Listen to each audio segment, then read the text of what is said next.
Welcome to the Raise Your Energy podcast. My name is Linda Lange and I'm your host and energy expert. In today's episode, I'm interviewing my dear friend and colleague, Patrick Smith. Pat is a men's mindset coach. He is a holistic nutrition consultant and, like myself, a certified NCS consultant. He brings almost a decade of knowledge and experience from his time in the recreational vehicle and marine industries, while working for multiple Fortune 1000 companies. Pat has a deep desire to guide others in creating sustainable changes to reach that peak performance in their personal and their professional lives. And we are talking today about how Pat helps men to thrive and find fulfillment. So let's get started.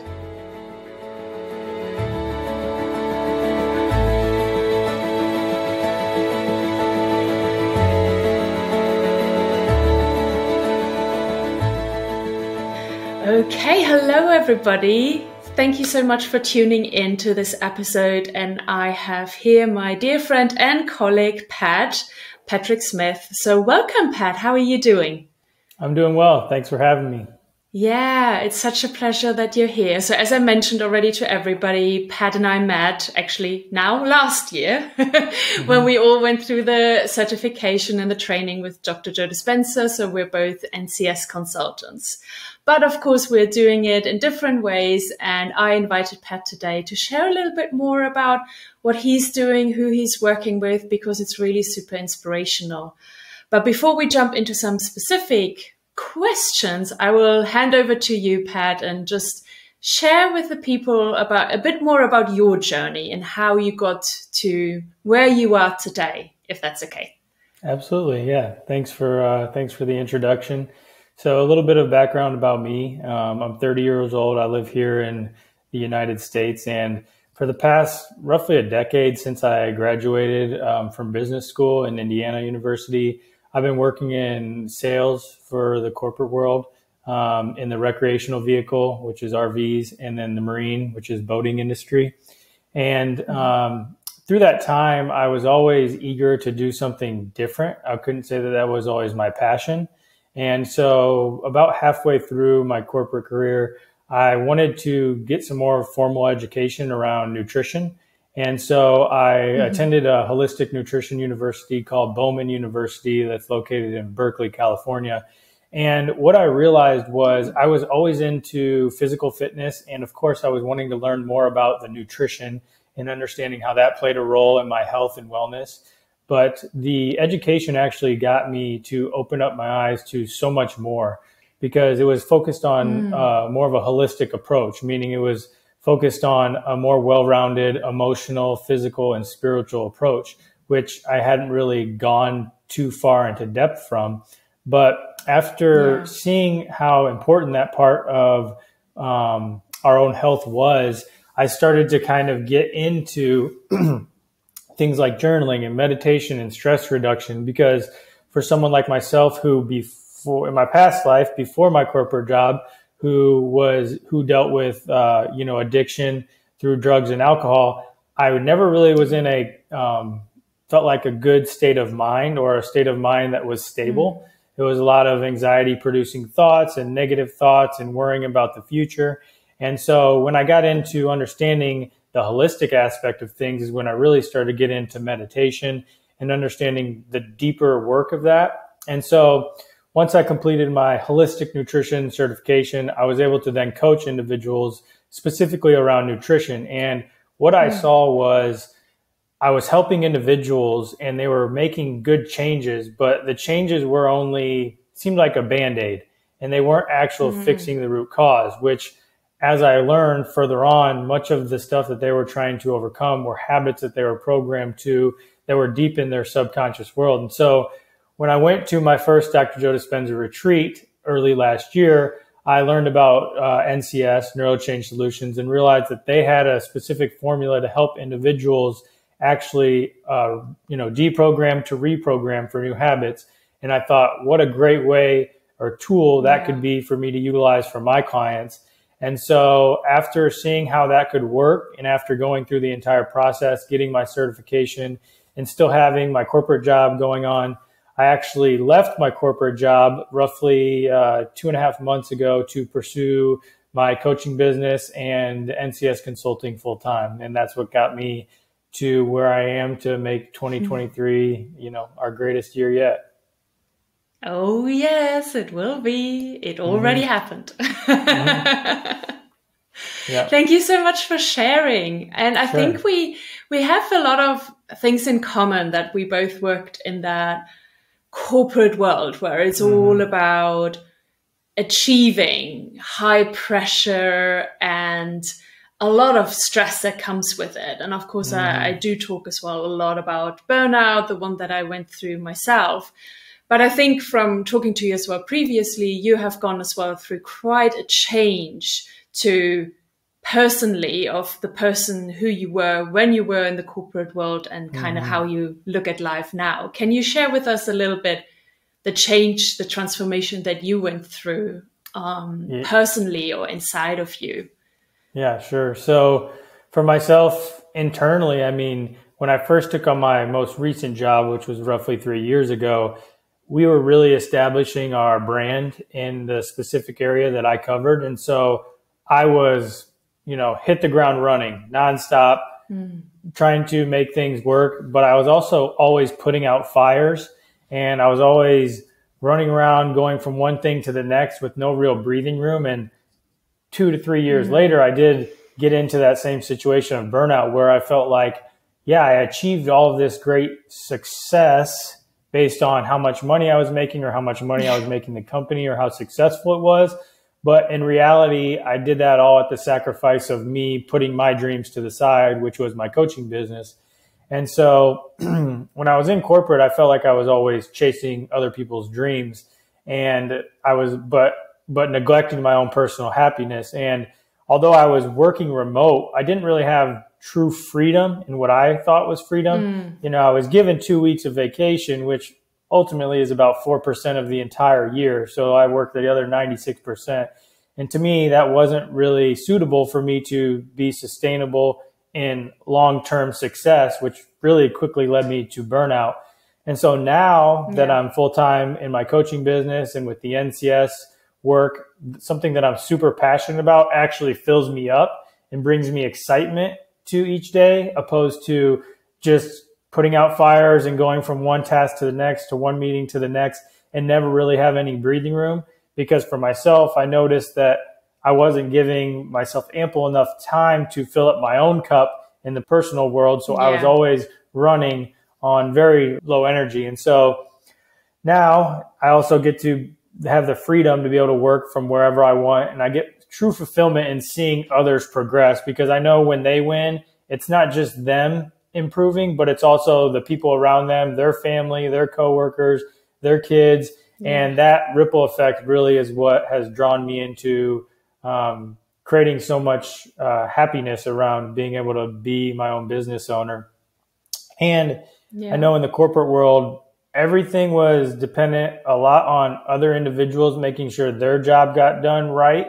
And then sometimes that would fall back and make me look bad. But I know now here in my personal business, it's all dependent on me, which I'm willing to make the investment and take the risk on myself. So those are the real differentiating things between at my old life, ultimately, in the corporate world versus my new life.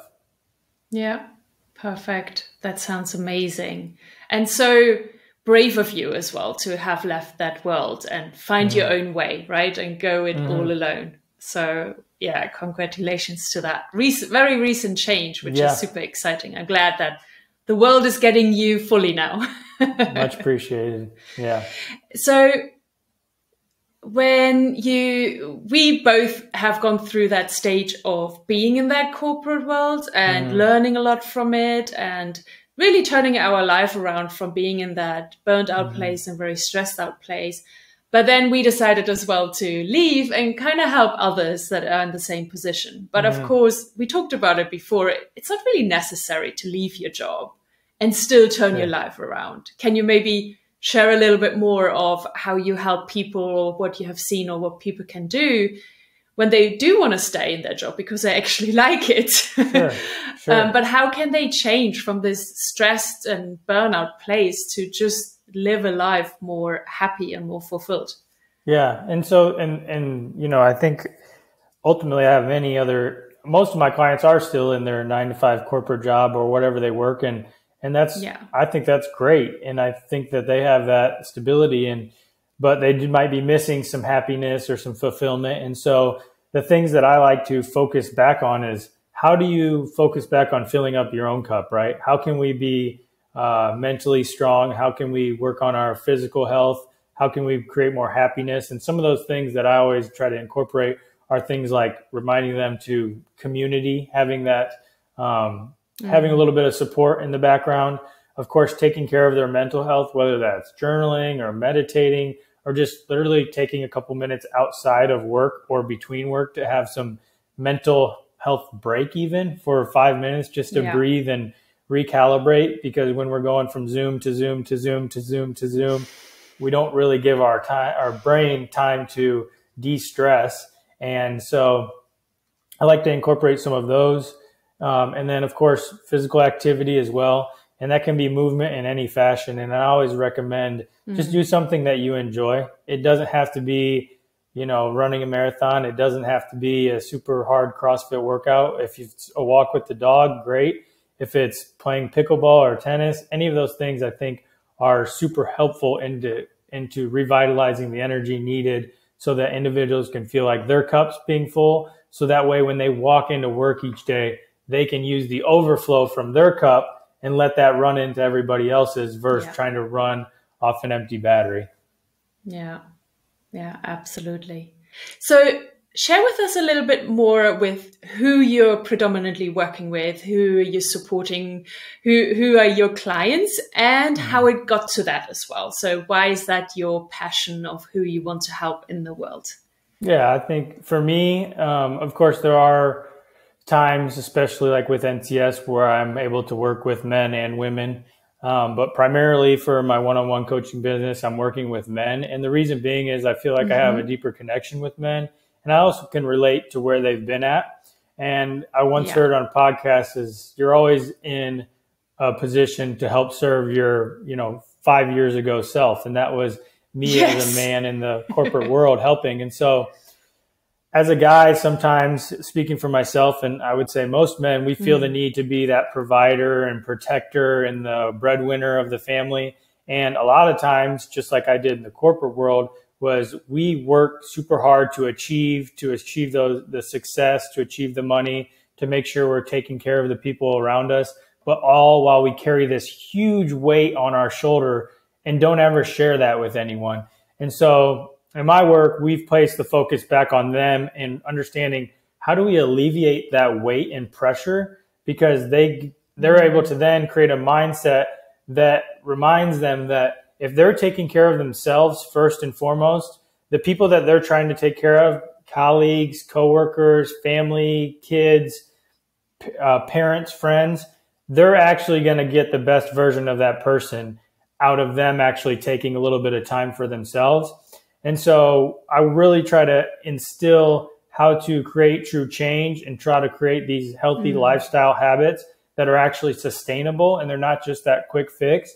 And in turn, what I've noticed is the clients that I work with, they actually, even though they might be working a little less because they're taking more time out of their day to focus on themselves, this still leaves them more productive, more focused, a bit more efficient each day, and ultimately more present. And as you and I both know, when we're truly present, we are actually in the perfect place to then create whatever it is we want for our life. And, I put it into terms because we're in the corporate world a lot and we think about return on investment, right?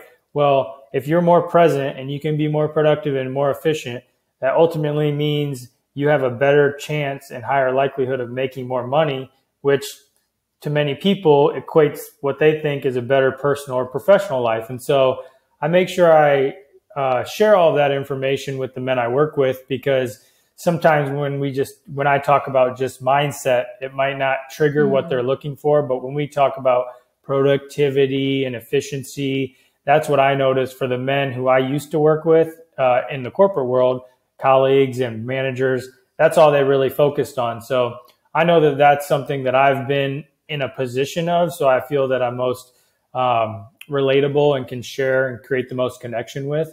And that's where I've found the most success with the clients that I work with, is primarily with men in the working class, 20s, 30s, 40s primarily, who are really looking to make shifts in their life and kind of understand that they have to create a new mind to get new results. They can't always stick to the old thinking that got them to where they are today. Yeah. That is so inspiring and I love it. And thank you so much for sharing it quite openly as well here. Sure. And I always love as well watching you meet up with your men and together meditate when I see it on Instagram. I always love it because I hope this is going to be the future and this is going to be how it looks like, that men can open up as well and don't have to just spend time together just in the gym or just in the bar or just at sports games, but they can do as well other things, right? Yeah. So I see as well quite a bit that there is a kind of openness now in the world to ask more for help and to get help from, for example, people like us, right? To change and to transform and to kind of feel better. But there is still a lot of people who are just not yet ready or just don't know even kind of where to go to ask for help. And to be honest, I was probably in the similar position before I accepted that I was burnt out. We always think that we should be able to do it all ourselves, right? Why do you think is that, or how can people that are listening to this podcast see that asking for help is kind of not a weakness? Or why is it so difficult for people to really ask for help or look for professionals to help them? What do you think? Yeah, for myself, I think a couple things, at least personally on what I dealt with, and then also kind of still what I see in many individuals is we're kind of fearful of being judged around, what are these people going to think of me if I seek out help? Does that mean I'm weak? Does that mean I'm not strong enough or I'm not smart enough?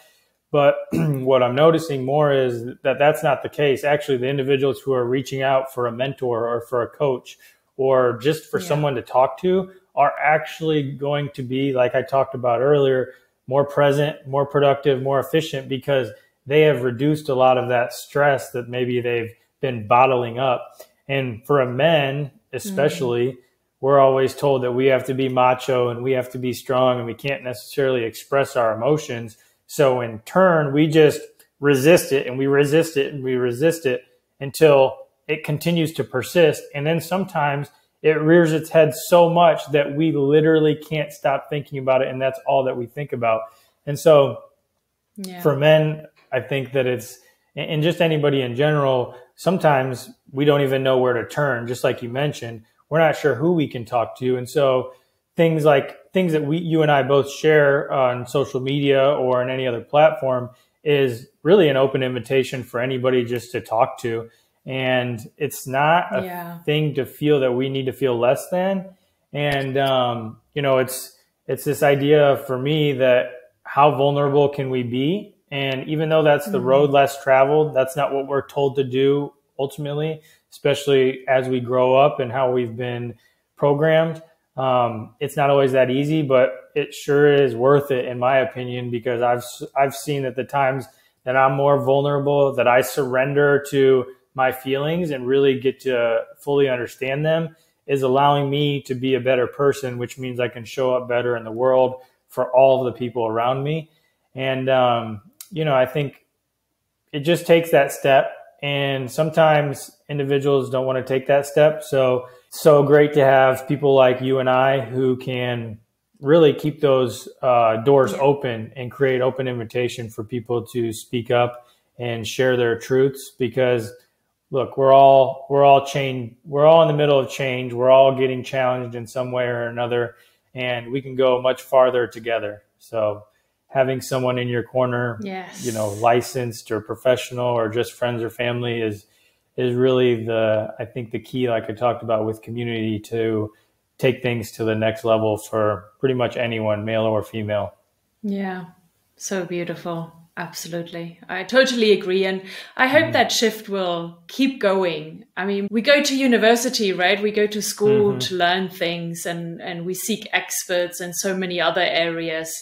And it hopefully just gets a bit more normal to seek as well support in your mental health and in your emotional state that you're being in, and ask for help from the people who have gone through and learned more about it. So yeah, I hope that keeps going, that momentum that we're seeing at the moment. Yeah, and I think you're right. I think it's all becoming a bit more mainstream. We're seeing it more often, and I think that's awesome for all of us. And unfortunately, we also see the very negative side effects, unfortunately, with things on the news about it ends up coming more up when it feels like it's maybe around celebrities or something. But nonetheless, the ability for it to become more mainstream and more people will be aware of it, I think is really going to help the world as a whole, get us out of any chaotic times that we might find ourselves in. Yeah, absolutely. And you mentioned, of course, already, or we both mentioned already, the aspect of community that is really important to you, and to build that as well with your clients or for your clients. And it probably gives you as well a lot of energy. If I could ask you, what else do you do to protect your energy, but as well raise your energy or have more energy in your day-to-day life? What are your top tips for everybody who's listening? I would say what I had to really learn, especially in my corporate job, I was in sales, but I had a lot of people who worked around me that had to make sure their jobs were taken care of. And I found myself being a bit of a control freak, if you will. And so really releasing control so that you can actually put your focus where it needs to go is a huge energy builder, and also takes away the energy, takes away the ability for that energy to be taken away from you. And also setting boundaries around the things that aren't quite aligned with you are great tips, because it's so easy just to say yes, to say yes, to say yes. But if it's not kind of aligned with where you're trying to be or the people you're trying to be around, it's very important to say no, because you're trying to keep your energy level at a certain, vibration or frequency. And then for myself, I'm sure very similarly to you, is really just giving myself time during the day to meditate or sit with myself or journal, just so I can become aware of my thought patterns, so that when I walk into every situation, I'm prepared for whatever might come up.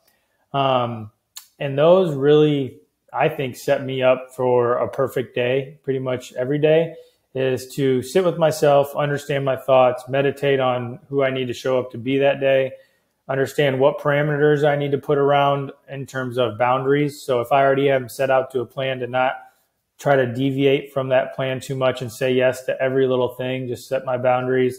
And then also protect my energy by releasing control and only worrying about the things that are actually in my control, and letting go of the uncontrollables. Those all have been major keys. And I really started to implement that in the corporate world, and the amount of stress that was reduced in my life, which then gave me more energy to show up with, was pretty drastic, because for so long I was always worrying about the future, trying to control how other people were going to handle situations. And so those have all been great tips for me, and things that I've been able to implement for myself. Yeah, I totally agree. It's really learning these kind of things and being able to implement them as well in the exact same place that you've been in, right? So before you were stressed, you were burned out, and then you started understanding how things kind of work, or how you can improve your energy levels and your life. And then you actually start implementing it. And the best is, of course, when you see the successes, and that you can actually still do a fantastic job, or sometimes even a better job, when you give up some of that control, right? We always try to control everything because we think it falls apart, but actually the opposite is kind of true. Yeah. Yeah. Perfect. Thank you so much. Can you share with us a little bit more how people can find you or how they can actually work with you if they want to? Share a little bit more about that. So I'm most active, I would say, on Instagram, and my handle is Pat Smith Wellness. I also have a website that individuals can go to, and that's patsmithwellness.com. And then the other platform that I'm most, I would say, second most on is LinkedIn, and that's just linkedin.com/Pat Smith Wellness. And so those are the best ways for individuals to reach me. Of course, on my Instagram, I'm pretty active on there. So if anybody reaches out to me directly, I always start a conversation and find out if there's anything that I can do to help them. And those would be probably the best ways for individuals to get in contact with me. Perfect. Great. So thank you so much, Pat. It has been so lovely to hear from you and learn more about who you're working for and with, who you're supporting. And I think this is really, really important. So I'm so glad that we have you in the world and that you're here to help men in the same situation as you were before. I think you're absolutely right what you said before, that we are in the best place to help the people who are in the same situation as we were just a few years ago, because we know what they went through or are still going through at the moment, right? So yeah, thank you so much for being that shining light in the world. Thank you, Linda. Yeah, I appreciate you having me, and I look forward to hopefully seeing you sometime this year, whether it be overseas or in the States. Yes, on an next retreat. Yeah, exactly. Thank you so much, everybody. Thank you for listening. And yeah, check out Pat, check out what he has to offer, and work with him if you want to really change your life and not leave your corporate job, because you don't really have to. Thank you, everybody, and talk to you soon. Bye-bye. Take care. Bye.